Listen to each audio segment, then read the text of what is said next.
আসসালামু আলাইকুম ওরহমতুল্লাহি ওয়াবারাকাতুহু।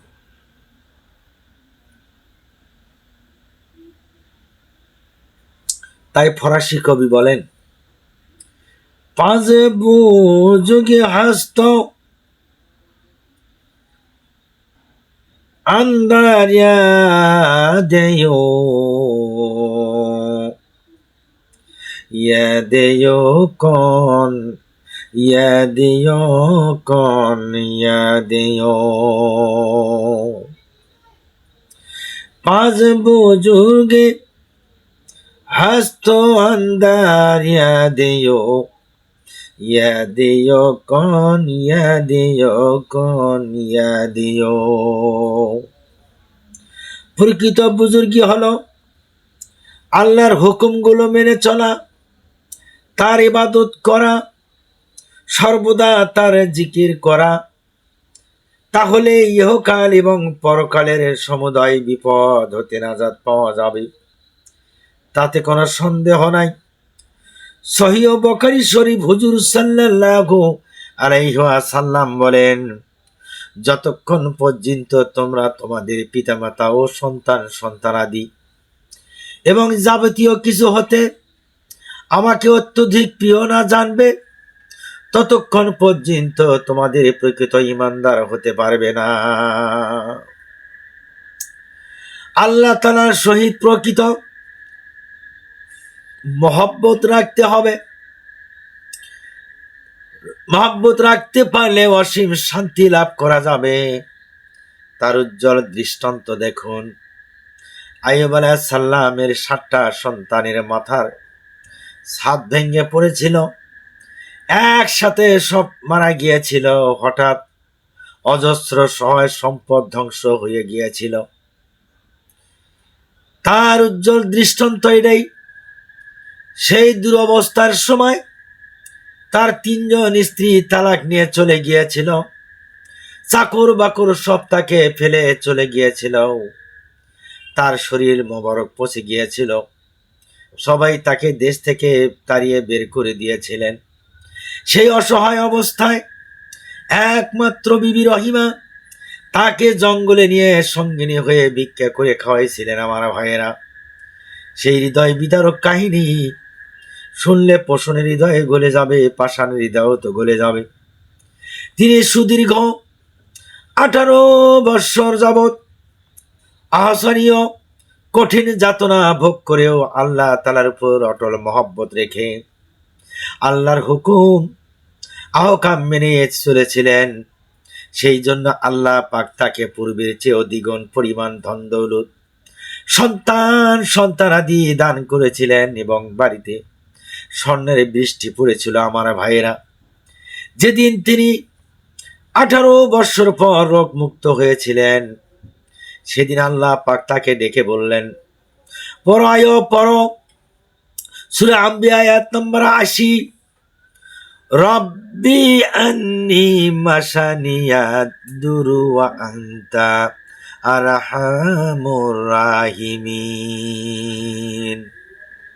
হে প্রতিপালক, আমাকে রোগ যন্ত্রণা ধরছে, তুমি অনুগ্রহ কারিগণের মধ্যে সর্বাপেক্ষা অধিকতর অনুগ্রহকারী। বালা মুসিবতের সময় এই আয়াত পড়লে উদ্ধার পাওয়া যায়। আইয়ুব আলাইহিস সালাম এই দোয়া পড়ার সাথে সাথে একটা পানির কূপ দেখতে পান। তিনি সেই পানি দিয়ে গোসল করার সাথে সাথে মুক্তি লাভ করেছিলেন, পূর্বের চেয়েও ভালো স্বাস্থ্য ফিরে পেয়েছিলেন। সুবহানাল্লাহ। এদিকে বিবি রহিমা এসে সুঠাম স্বাস্থ্যবান যুবক দেখে চিনতে না পেরে আকুল হয়ে কেঁদে কেঁদে রোদন করে করে বলতে লাগলেন, হে যুবক, তুমি বুঝি আমার স্বামীকে মেরে ফেলেছ, আমার মান সম্মান মারতে এসেছ? আইয়ুব আলাইহিস সালাম মুচকে মুচকে হাসতে লাগলেন। বিবি রহিমা করুণ অবস্থায় দেখে আইয়ুব আলাইহিস সালাম সান্ত্বনা। আইয়ুব আলাইহিস সালাম কি করলেন? বিবি রহিমাকে সান্ত্বনা দিয়ে বললেন, রহিমা, আল্লাহ পাক আমাকে মাফ করে দিয়েছেন। সুবহানাল্লাহ। হ্যাঁ, তুমি ভালো করে লক্ষ্য করে দেখো তো, আমি 18 বছর পূর্বে যেই স্বাস্থ্যবান আইয়ুব, দুজনে আল্লাহ পাকের শুকরিয়া সিজদায় করলেন। ওইখানে রাত্র কাটাবার পর ভোর রাত্রে আইয়ুব আলাইহিস সালাম এমন চিৎকার করে মারলেন যে বহুদূরের আওয়াজ পর্যন্ত পৌঁছে গিয়েছিল। কেন চিৎকার দিয়েছিলেন? লোকজন দৌড়ে এসে বলল, আপনি কেন এত বড় চিৎকার মারলেন? তিনি রোদন করে কেঁদে কেঁদে বললেন, এই 18 বৎসর পর্যন্ত আমি রোগ যন্ত্রণায় অসুস্থ থাকতাম। প্রতিদিন ভোর রাত্রে আমার আল্লাহ বলতেন, হে আইয়ুব তুমি কেমন আছো? আজ আমি রোগ মুক্ত হয়েছি, আজ আর আমার আল্লাহ পাক আমাকে জিজ্ঞাসা করবে না যে হে আইয়ুব তুমি কেমন আছো। আমি সেই শোকে চিৎকার দিয়েছি। সুবহানাল্লাহ, সুবহানাল্লাহ। তাই আল্লাহ পাক কোরআনে কারিমের মধ্যে বলে দিয়েছেন, সূরা আম্বিয়া আয়াত 84 মধ্যে বললেন, কি বললেন? সুদীর্ঘ 18 বছর পর আমি তার প্রার্থনা মঞ্জুর করেছি, রোগ হতে মুক্তি দিয়েছি এবং তার পরিবার বর্গের সব তাকে আবার দান করেছি। আমি রহমত করে তাকে দ্বিগুণ সম্পদ দান করেছি। ইহা দ্বারা আমার বান্দাগণকে নসিহত করা হয়েছে। সুবহানাল্লাহ। দুনিয়ার কঠোর বিপদ, অসহায় অশান্তি ভোগ করে যদি কেউ আল্লাহ পাককে প্রাণের চেয়ে অধিক মহব্বত করে, তবে তিনি তাকে অতুলনীয় নিয়ামত দান করে থাকেন, তাতে কোনো সন্দেহ নাই। সূরা আলে ইমরানের মধ্যে 110 নম্বর আয়াতে আল্লাহ পাক বলেন, কি বলেন?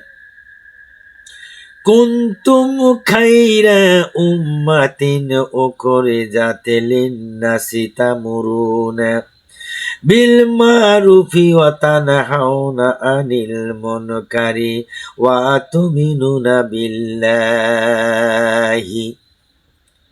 আল্লাহ রাব্বুল আলামিন বলেন, তোমরাই হলে উত্তম জাতি, মানুষের কল্যাণের জন্যই তোমাদের সৃষ্টি, তোমাদের মানুষের সৎ কাজের আদেশ দান করবা আর অন্যায় কাজ থেকে বাধা দিবা, বিরত রাখতে বলবা আর ঈমান আনবা।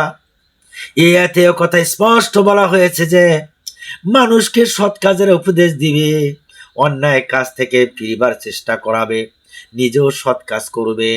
সেই মানুষই শ্রেষ্ঠ মানুষ আল্লাহ পাকের দরবারে হয়ে যাবে। আর যে মানুষকে খারাপ কাজে উৎসাহিত করে, নিজেও খারাপ কাজ করে, মানুষের ক্ষতি করে, সে সবচেয়ে নিকৃষ্ট খারাপ মানুষ। মানুষের হক নষ্ট করে, এরা নিকৃষ্ট মানুষ, এরা পশুর চেয়েও খারাপ।